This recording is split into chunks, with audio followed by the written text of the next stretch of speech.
Matt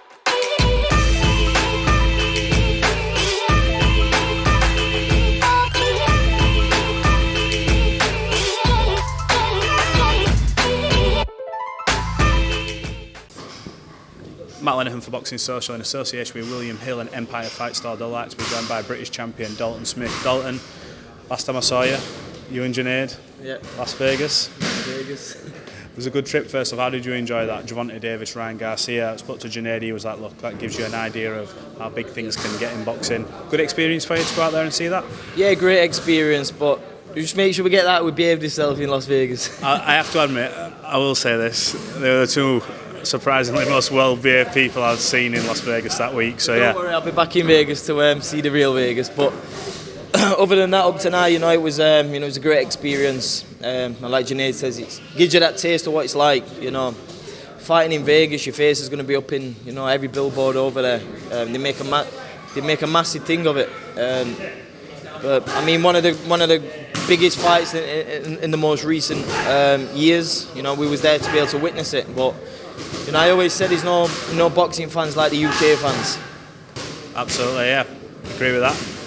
You went to LA, did a bit of sparring. I believe Junaid was saying you worked with Manny Robles and just did a little bit out there. How was that? Because obviously you lot are all tight knit in here, but good to get that experience, spar some people from that side of the pond. All in all, good experience. Yeah, really good, and that was the main focus to go over there and get some great sparring, and obviously got a couple of spars in with Vergil Ortiz and plenty of work with Manny Robles as well. So it was good just to see how they do it on that side of the pond. And like I said, it was great, experience. What was that like, sparring Vergil Ortiz? Obviously, someone who everyone's talking about as well. You're tipped as well to become world champion. So what was that like, sharing the ring with him? Good work. Yeah, really good. I definitely, one of my reasons were to go over there and prove who Dalton Smith was, and I definitely did that. But like I said, I'm professional, sparring. But other than that, Vergil was a really good guy to be around, very professional. And it was just good to see how they do it, how the best do it. And like I say, it was a great experience, and I picked a lot up, and it just gives you makes you realise why you love boxing. To being in there, being in the doghouse, being in the doghouse spars, and I love it. Absolutely, I'm going to say that when you look about some of the things that not everyone likes in boxing, when you boys go over there and get that experience, it must really sort of light that fire for you. But look, you're headlining in Sheffield. You're sort of taking over that mantle now. We saw Prince Nassim have it, we saw Kell Brook have it, and Kell's even said, he goes, look, Dalton's time now, it's up to him, he's going to have the arena shows and things like that. With that comes pressure, but you seem to be taking it in your stride. How excited are you for this fight against Sam Maxwell, where you're going to get an opportunity to keep the British title outright? This is, like you keep saying, this is a fight what gives me that hunger, gives me the fire, and this is where you'll see the best of Dalton Smith, like I always say. But the torch has been passed now, like you said. Kell Brook was saying. It's just the greats we've been we've had Naz. Clinton. People forget Clinton Woods. The big nights Clinton Woods had there. Sheffield's just a massive boxing city, and I'm honoured to carry that flag now, to carry that torch, and inspire the generation below me, because there'll be a day when I've got to pass the torch down, and I want that next kid to be coming up and be like, I want to be like Dalton Smith, or I want to be better than him. That's what it's all about.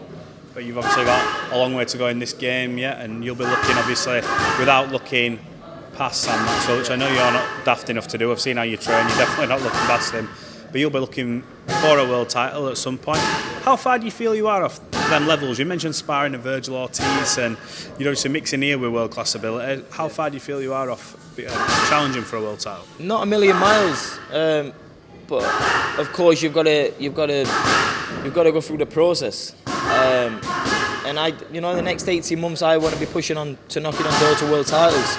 But at the minute, it's about stepping up them levels, getting the experience, and 18 months, I believe I'll be fighting for world titles. Sam Maxwell, what type of test is that going to be for you? You just mentioned there that's the one I can really I can get up for. It's a proper fight for you. What does Sam Maxwell bring to the table for you that you've got to be wary for? He brings a lot. It's a fight I can't take my eye off the ball. Experience, carries power. I wouldn't say the best technical abilities, but he's an experienced, tough. Then he's he's got a lot of experience behind him, and it's a fight I can't overlook. You know, it's no easy fight, and you know that's why I've had the best camp ever. You know, I've been sparring some real killers, and this is why you're going to see you're honestly going to see a different Dalton Smith in there. You know, I've just got that hunger. You mentioned we're going to see a different Dalton Smith, but the Dalton Smith we've seen up to now has been pretty good, to say the least. So, what can we expect when you say a different Dalton Smith? Is this someone who's coming out there looking to be explosive, looking to put this guy away? You know, I feel the position I'm in now. Obviously, you know, from turning professional, you know, going through everyone, you know, pretty much with ease. You know, that was me. That was me being a kid. You know, I feel like I'm developing. I feel like a man now, or like I'm a young man. I'm maturing. You know, and I think, you know, these next couple of years are going to be like my top years. This is where I'm going to start peaking and coming into my prime. But you know, I just feel like a real professional now. I spoke to a lot of people and I said they've got high hopes for you. And I spoke to Junaid earlier and I said, you know, you're coming through now. You'll see people maybe who are not parallel with you, who are running maybe on a different promotion or anything. But I asked him, have you seen that other person who you can say, you know what, in a few years' time, we're going to blow the roof off someplace? Have you seen that? Have you seen anybody who you think, you know what? My weight or any weight? Anyway, in a few weeks, if you move up, whatever you do, have you seen someone where you go, you know what? Give it a couple of years. Once you've established, once you've got that belt, we're going to absolutely tear it off in a pay-per-view fight. Yeah, for me and a potential opponent. Yeah, for you. Everyone talks Adam Azim. You know, that's the only name I ever hear. But of course, with different parts in his careers at the minute, and as long as we keep winning, you know, that's a potential fight. But up until then, you know, obviously I don't put too much attention into anything. You know, there's 1,000,001 fights out there for me, not just one. And you know, touch wood. Obviously, I want Adam to keep doing well because you know, as long as we keep winning, we can build up a great fight. But like I say, I focus on myself and myself only. How do you stay so level-headed? You don't seem one of these who's ever going to get distracted by lights. You've had a bit of a media day here, but no change for you. You're just the normal lad who's trying to achieve his dreams. How do you block out the noise? Asking obviously Junaid this, but obviously you're a bit further on than he is at the minute. But how do you stay tunnel vision locked in so that you don't let the outside distract you? I know you've had Sheffield Wednesday, for example. How hard is it when all that's going on in the background? You're like, I've got a fight coming up. I can't do anything. How do you stay so disciplined? You know, for me, I'm what humbles me is when I'm headlining the arena and you know I've got a big crowd from Sheffield coming out to support me.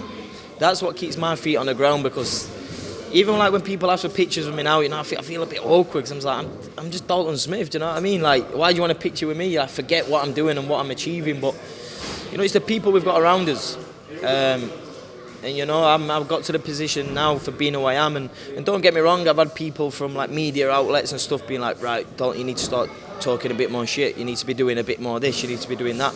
And at time you think, yeah, you know what, that's what people are doing to get a name, but it's working for me. I'm just being who I am, and I'm getting to positions, and you know, I've got one of the biggest supports a young prospect's got, even in the country, so why change anything? You know, people are liking me for who I am, and that's why I'll stay the same. We see a lot in young fighters who want to make noise, and you hear them calling every Tom, Dick and Harry out, even people who are miles ahead of them. But I think what's probably testament to you is the fact that you just mentioned there, you had everyone... A good example is, you know, most recent, O'Hara Davis. Yes. I've always liked O'Hara. You know, I spent time sparring with him when he was on GB, and obviously he's had a lot of shit through his career, through like things he said, and like even he's admitted he was listening to the wrong people, and now he's being himself, and he's getting to the position and opportunities he deserves because he's been himself.